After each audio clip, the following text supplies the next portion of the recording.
You finally got your sweet Terminus weapon and you want to max out a lot of weapons as well. Silver Centrum needs bites all the time. With a little time on our hands, it is quite challenging to farm a handful of these, especially dads like me. The same goes for the moms out there. I'm the Samurai, and in this video, I will be providing my actual method on how to auto farm Silver Centrums. Yes, you heard that right, to get the most out of your time. Especially when we are preoccupied tending to our lives, to max out those sweet weapons. Note that auto farming for Silver Centrums requires good enough preparation for us to succeed. Don't worry, we are not going to need super max out characters for the methods that I will be suggesting, and I use my second account to experience firsthand the guides that I am making to save you the hassle. So this proves that even having a mediocre setup, you can still farm Silver Centrum effectively. I want to focus on the character that you will be using while auto farming in Maniac Quest. Mine is Jira. You can use whoever you want. For Jira's build, I opted for the higher survival rate setup here, which is level 45 Aegis, and a little bit of overcap there, but it's fine, I'm just working with what I have. Next trait on the list is a low profile. This is an absolute must so we can avoid enemy attention, preferably having it at max level, which is level 20. The next trait on the list is Garrison, just in case we got hit by fight mechanics. Her defense will be increased depending on how low her HP is. Of course, the higher the Garrison trait, the better it is. Slot in regen, and preferably this should be at high level since it can sustain the build during the run. I do have a max level Guts as well on the other hand, so I can retain 1 HP when got hit by a strong attack and potentially survive with it with regen. In case Jira dies, auto revive is at max level as well, so we'll avoid wasting too much critical gauge. And lastly, steady focus trait, preferably at high level as well, for that additional defense boost percentage. If you don't have these sigils, I suggest working with what you have and experimenting with other sigils as well. That increases your survivability. Now for the other characters in your party, I'm not going to dive into that since any setup is fine. Preferably bring 3 DPS, and I am sure one of them is your main character, so that character has the best gear you have. Just make sure that all of your party members will have decent or serviceable damage sigils, especially damage caps. I do suggest slotting a max provoke trait in one of your DPS as well, so you can increase the survivability of the character that you are using currently. As you can see, my setup is kinda mediocre and it is working well so far in my opinion, and also we will max them all eventually to have faster auto farming runs. Now moving on to equipment suggestions. This is for all the players who are already at endgame, and advise having all of the weapons to 150 level, preferably an ascension weapon, and at least 100% on mastery boards in terms of attack and defense. If you are having a hard time getting mastery points, I did a progression guide on how to access the best farming spots in the game, so be sure to check the card here, and I'll also link it in the description section as well.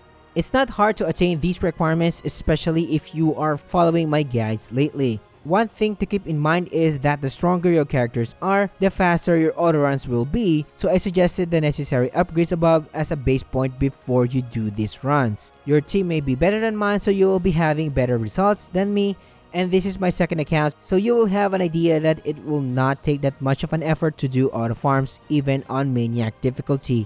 Now moving on to the actual method. Now that the equipment is out of the way, let's now move on to the actual method. All of the Maniac quest works in terms of auto farming, and only Maniac and Proud difficulty quests drop Silver Centrums. It all boils down to the materials you need, so choose the quest where the materials drop and you are good to go. However, there are specific quests where I do my auto farming mostly. Now moving on to the first method and first farming spot. I usually go to Saga of Illustrated Hellfire since Dreaded Tale material is such on high demand, and I find better rates here in terms of getting good sigils from curios that I farm here. My runs here usually last around 5 minutes or so, it's not that bad at all. But before the next step, if you are into straight to the point guides, tips and tricks like this one, subscribe to the channel. Hit the like button and it will tremendously help me a lot. Consider joining the Empire today and your support is greatly appreciated. Now on to the next step.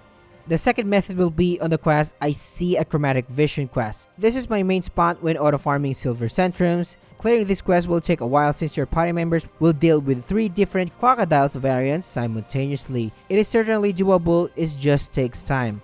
Now for the reason why this is the main spot is that it drops all the horns that you need to exchange a Silver Centrum from Sierra. However, if this quest is simply too much for your current party, you've guessed it. You can auto-farm each of the crocodiles variants and get the horns instead, while not forcing you to deal with all of the 3 crocodiles simultaneously. These quests are the following, the one that I am showing in the screen right now. Each of these quests will give you a chance to get silver centrums per run, while also accumulating the horns you need for exchange. Now that's it for the second method, and it is time for Golemology 103 quest. This is also a working method which I do from time to time as well. This quest drops crowning parapets and silver centrum in the process, and what you want is to stock those parapets as much as you can. Then Broken Savage Sword is a material that you can easily auto-farm from hard quest Delta of Our Lives. This quest drops the actual material and also drops Wolf's Room that you can use to exchange Broken Savage Sword. So what you're gonna do is transfer between both of these quests to farm both materials to exchange Silver Centrum from Sierra. The last method on the list is auto-farming in I See a Grim Vision and Throw a Smith a Bone quest. That's a mouthful. The boss arena is a little narrow, so your allies can spam the boss and die quickly. These 2 quests are my main go-to quests lately if I am not farming for a certain material, since I can easily score silver centrums in the process and also get both axe materials to easily trade a silver centrum from Sierra in the process.